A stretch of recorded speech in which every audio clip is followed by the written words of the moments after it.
ഇപ്പോൾ ഡോക്ടർ മോഹൻ വർഗീസ് എന്ന ഈ പ്രതിരോധ മേഖലയിൽ വിദഗ്ധനാണ്. അദ്ദേഹം ടെലിഫോണിൽ ചെയ്യുന്നുണ്ട്. ശ്രീ മോഹൻ വർഗീസ്, ഇപ്പോൾ ഈ ആദ്യഘട്ട ബന്ദി കൈമാറ്റം നടന്നിരിക്കുന്നു. 7 പേരുടെ മോചനമാണ് സാധ്യമായിരിക്കുന്നത്. താങ്കൾ എങ്ങനെയാണ് ഈ സമാധാന കരാർ നടപ്പാക്കുന്നതിന്റെ ഭാഗമായുള്ള ഈ കൈമാറ്റത്തെ കാണുന്നത്?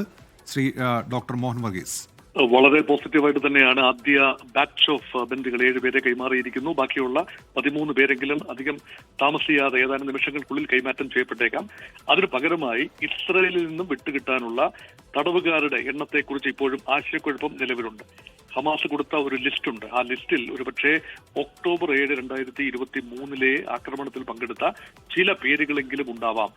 ആ ബന്ദികളെ അല്ലെങ്കിൽ ആ തടവുകാരെ വിട്ടുകൊടുക്കുന്നതിന് ഇസ്രായേലിന്റെ ഭാഗത്തു നിന്ന് ചില വിസമ്മതം ഉണ്ടായേക്കാം. അതുകൊണ്ടാണ് ഇപ്പോൾ 7 പേരെ കൈമാറിയിരിക്കുന്നു. ബാക്കി എത്ര ബാച്ചുകളായിട്ടാണ് കൈമാറുന്നത്, ഒരേ ഇടത്ത് വെച്ചാണോ കൈമാറുന്നത്, പല ഇടങ്ങളിൽ വെച്ചാണോ കൈമാറുന്നത്, ഇതേക്കുറിച്ചെല്ലാം ചെറിയ അവ്യക്തത ഇപ്പോഴും നിലനിൽക്കുന്നു. അതിനുപരിയായി കാണേണ്ട ഒരു കാര്യം, വലിയ ആഘോഷ പ്രകടനങ്ങൾക്ക്, വലിയ ഓപ്റ്റിക്സിന് ഇവിടെ സ്ഥാനമില്ല എന്ന് ഉറപ്പുവരുത്തേണ്ട ചുമതല മധ്യസ്ഥന്മാർക്കുണ്ട്. ഇസ്രായേൽ മുന്നോട്ട് വെച്ച ഏറ്റവും പ്രധാനപ്പെട്ട ആവശ്യം, കഴിഞ്ഞ തവണ 2 പ്രാവശ്യം നവംബർ 2023 ജനുവരി 2025 നടന്ന ബന്ദി കൈമാറ്റ സമയത്ത് ഉണ്ടായ വലിയ ആഘോഷ പ്രകടനങ്ങൾ, അത് വലിയ അലോസരമാണ് ഇസ്രായേലിനുള്ളിൽ സൃഷ്ടിച്ചത്.